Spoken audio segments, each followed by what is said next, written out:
Sekarang kita akan mempelajari mengenai investasi saham dengan lebih mendalam.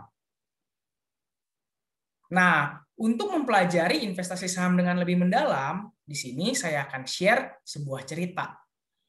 Harapannya, setelah mendengar cerita ini, teman-teman semua bisa memiliki pemahaman yang tepat mengenai investasi saham. Pada cerita ini, kita punya satu karakter yang namanya adalah Pak Steve. Pak Steve merupakan seorang pebisnis retail.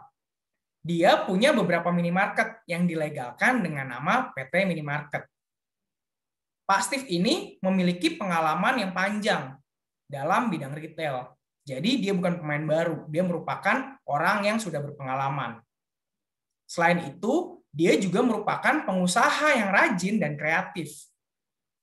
Pak Steve ini punya ambisi. Ambisinya adalah mau mengembangkan PT Minimarket ini jadi lebih besar lagi. Tapi Pak Steve punya kendala. Kendalanya adalah Pak Steve ini butuh dana. Dia butuh modal untuk melakukan ekspansi usaha sebesar 1 miliar rupiah. Nah, dari mana Pak Steve dapat dananya? Pak Steve punya dua pilihan atau dua opsi. Opsi pertama adalah Pak Steve mengambil hutang. Entah itu hutang ke bank, hutang ke investor, atau hutang ke lembaga finansial lainnya. Kalau Pak Steve memilih untuk mengambil hutang, nanti akan ada beban yang namanya interest cost atau beban bunga hutang. Nah, selain mengambil hutang, Pak Steve punya pilihan kedua atau opsi kedua. Opsi kedua adalah membagi kepemilikan usaha. Jadi, Pak Steve ini membagi kepemilikannya atas PT Minimarket. Sehingga nanti pemilik dari PT Minimarket ini nggak cuma Pak Steve sendiri. Nah, ini adalah dua opsi atau dua pilihan yang dimiliki oleh Pak Steve untuk mengembangkan PT Minimarket-nya. Berikut ini adalah data keuangan dari PT Minimarket. Kita lihat, asetnya ada 500 juta totalnya. Nggak ada utang.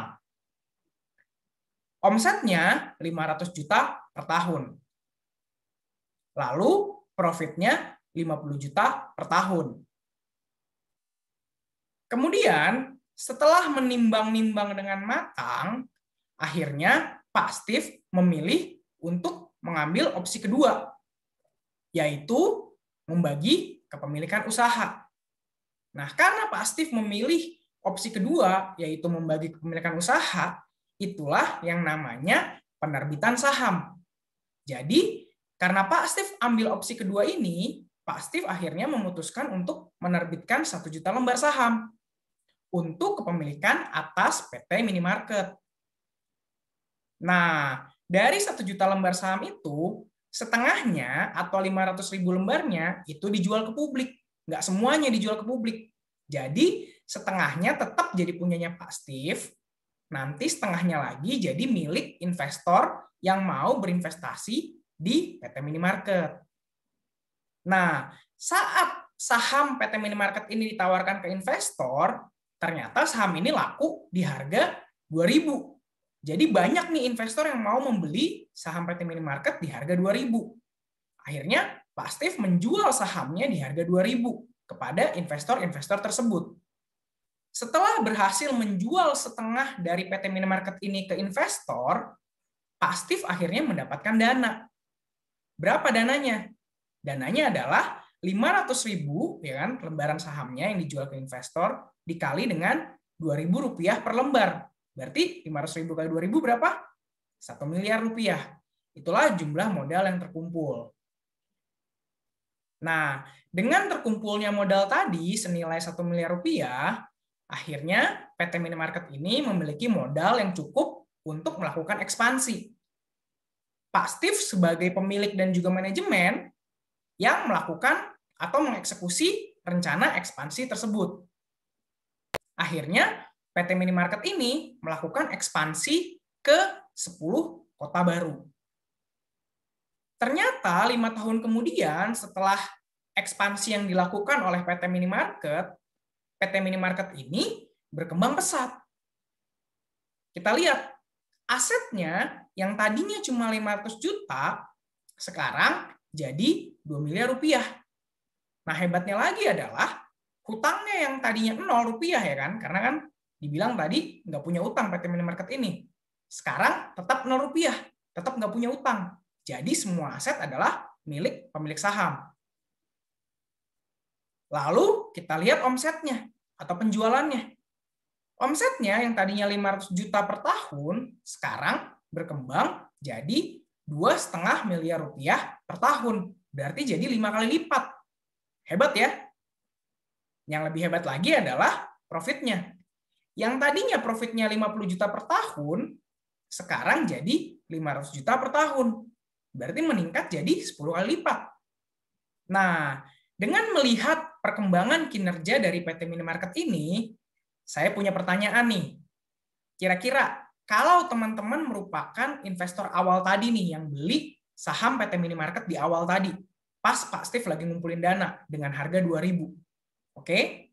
Terus ada orang nih datang ke teman-teman 5 tahun kemudian, nawar saham tersebut di harga 2.000 lagi. Kira-kira teman-teman bakal kasih nggak saham tersebut di harga 2.000 lagi dengan perkembangan seperti ini? Gimana? Kalau saya ada di posisi teman-teman, misalnya saya sebagai investor awal tadi yang beli saham PT Minimarket di harga 2.000, pasti saya menolak kalau ditawar di harga 2.000 lagi dengan perkembangan seperti ini. Kenapa? Kita lihat nih ya. Asetnya, kan tadi saya bilang bahwa semua aset adalah milik pemilik saham, karena PT Minimarket ini nggak punya utang. Oleh karenanya, kalau kita mau hitung nilai aset per lembar saham, kita bisa hitung.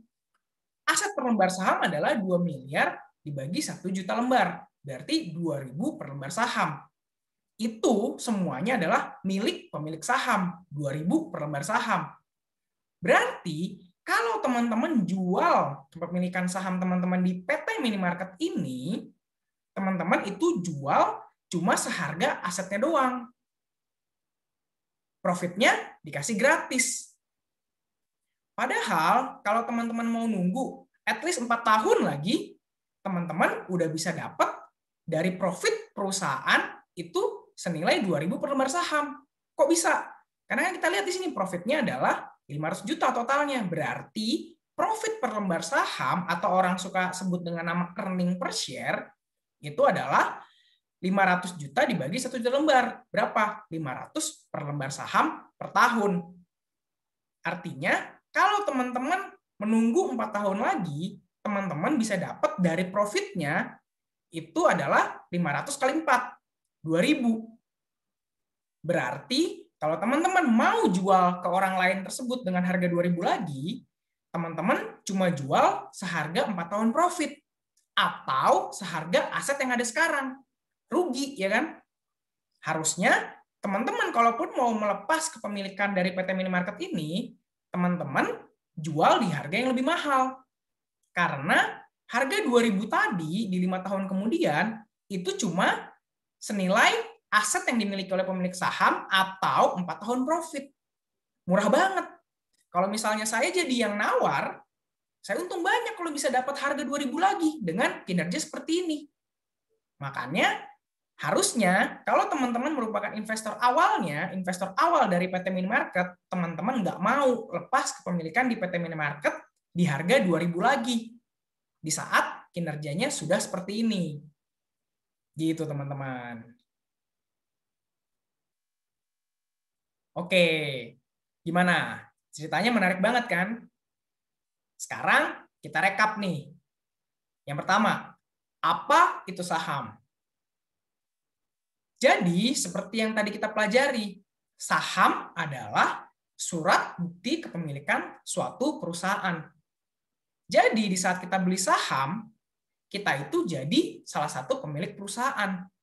Makanya, karena kita mau jadi pemilik dari suatu perusahaan, harusnya kita teliti dulu dong perusahaan seperti apa sih yang kita beli. Jangan sampai kita beli perusahaan sembarangan gitu kan. Sama seperti cerita Pak Steve tadi. Pak Steve adalah pemilik dari PT Minimarket sebelum akhirnya dia menjual kepemilikan sahamnya ke investor untuk dapat modal.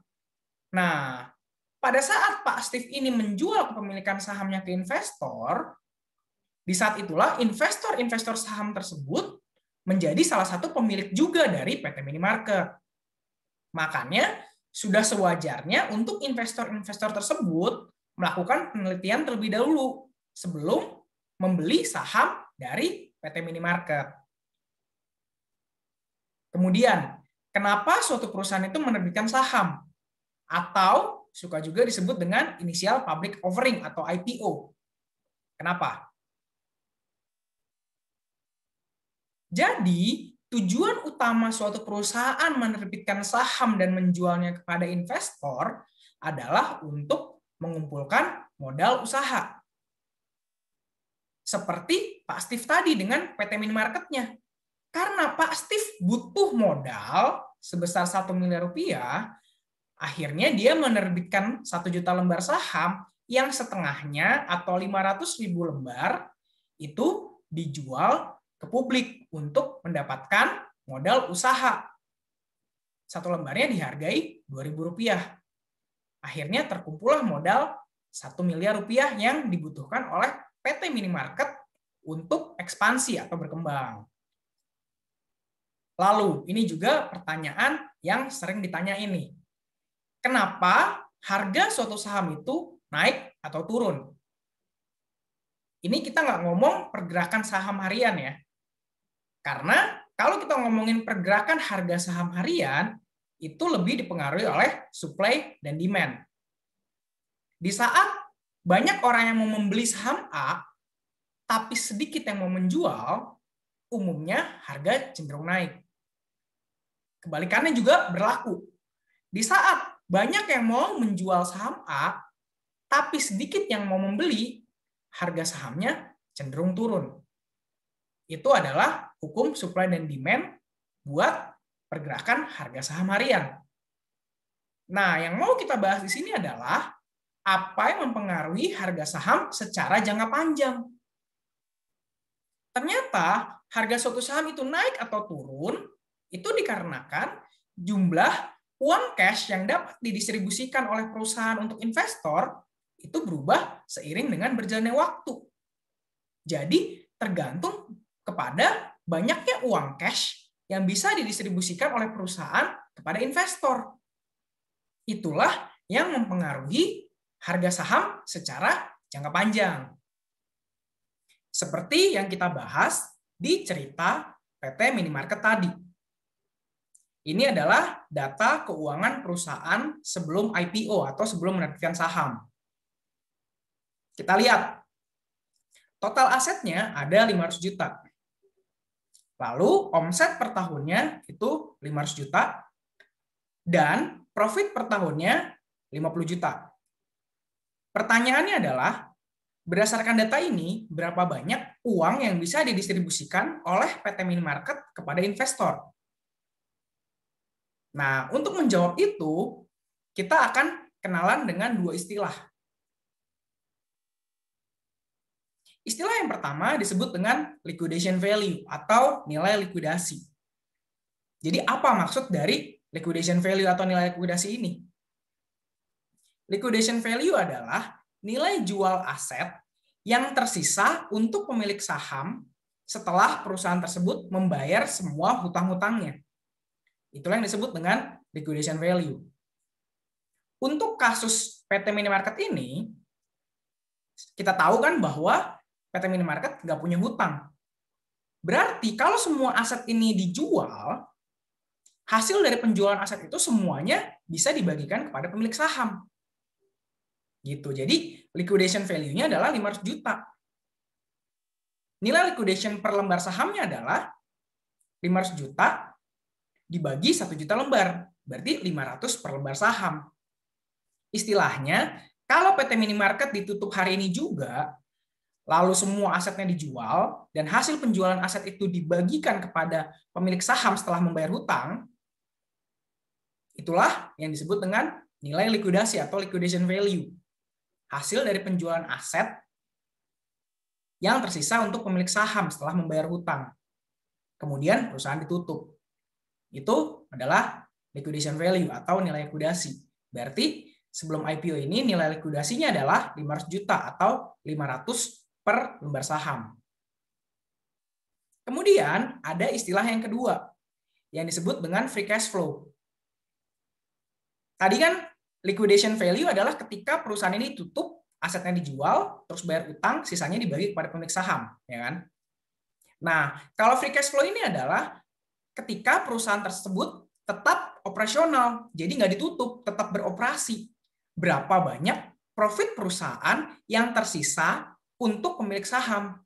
Itulah yang disebut dengan free cash flow. Nah, sebenarnya untuk menghitung free cash flow ini nanti ada rumusnya sendiri. Cuma di sini kita asumsikan bahwa semua profit itu bisa dibagikan kepada pemilik saham. Makanya di sini kita asumsikan bahwa free cash flow nilainya sama dengan profit. Dengan demikian, kita bisa dapat bahwa free cash flow dari PT Minimarket ini adalah 50 juta per tahun atau 50 per lembar saham, ya kan? 50 juta bagi 1 juta lembar, 50 per lembar saham. Oleh karenanya, PT Minimarket ini bisa mendistribusikan cash kepada investor dengan dua cara. Yang pertama adalah dengan menutup perusahaan, lalu sisa penjualan aset dibagi kepada pemilik saham, ya kan? Itu cara pertama. Cara kedua adalah dengan tetap operasional dan profit per tahunnya itu dibagikan dalam bentuk dividen. Itu adalah dua cara perusahaan bisa mendistribusikan cash kepada pemilik saham, yaitu dengan menutup perusahaan, nilai liquidation, ya kan, liquidation value, atau tetap operasional dan membagikan dividen dari free cash flow. Gitu teman-teman. Jadi di sini kita dapat liquidation value-nya 500 per lembar saham dan free cash flow-nya 50 per lembar saham. 5 tahun kemudian kita lihat bahwa PT Minimarket ini berkembang. Total asetnya berkembang dari 500 juta jadi 2 miliar. Omset per tahunnya berkembang dari 500 juta jadi 2,5 miliar. Profit per tahunnya juga berkembang. Dari sebelumnya 50 juta jadi 500 juta. Nah, makanya kita lihat bahwa yang namanya liquidation value juga berkembang. Yang tadinya 500 juta atau 500 per lembar saham jadi 2.000 per lembar saham. Lalu dengan asumsi bahwa semua profit ini adalah free cash flow, benar-benar bisa dibagikan kepada pemilik saham, berarti kita dapat juga angkanya berkembang dari 50 per lembar saham menjadi 500 per lembar saham. Oleh karenanya, harusnya harga sahamnya itu nggak sama lagi dengan 5 tahun yang lalu. Dalam hal ini, harga sahamnya naik. Kenapa? Karena liquidation value-nya meningkat dan juga nilai free cash flow meningkat. Itulah yang membuat harga suatu saham naik di saat nilai liquidation value-nya meningkat dan nilai free cash flow-nya meningkat. Lalu, bagaimana kasus nilai saham yang turun? Berarti kebalikannya yang berlaku. Di saat liquidation value suatu perusahaan itu menurun, dan juga free cash flow-nya menurun, di saat itulah nilai sahamnya harusnya turun.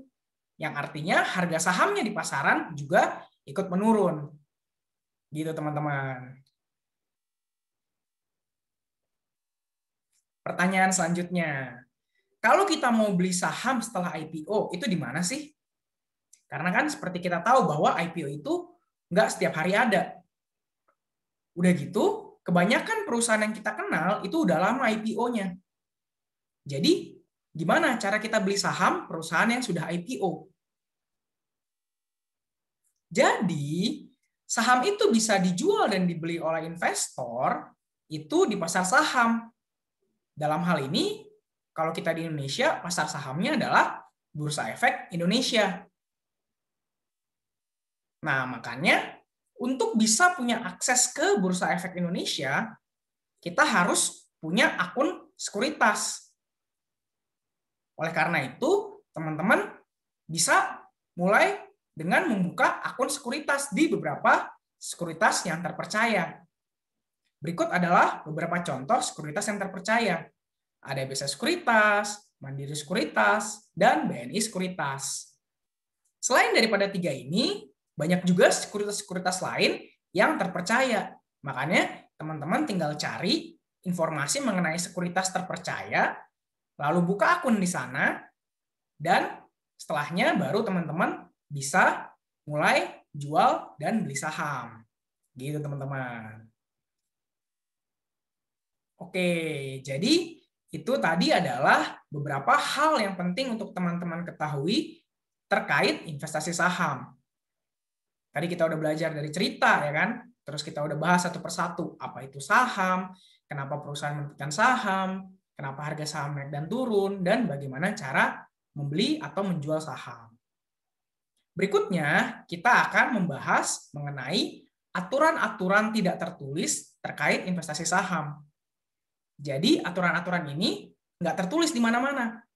Tapi kalau teman-teman mau sukses berinvestasi saham, teman-teman harus tahu aturan-aturan ini. Karena kalau enggak, nanti teman-teman bisa terjebak oleh orang-orang tidak bertanggung jawab di pasar saham. Makanya untuk mengetahui aturan-aturan tersebut, kita langsung lanjut aja ke pelajaran berikutnya.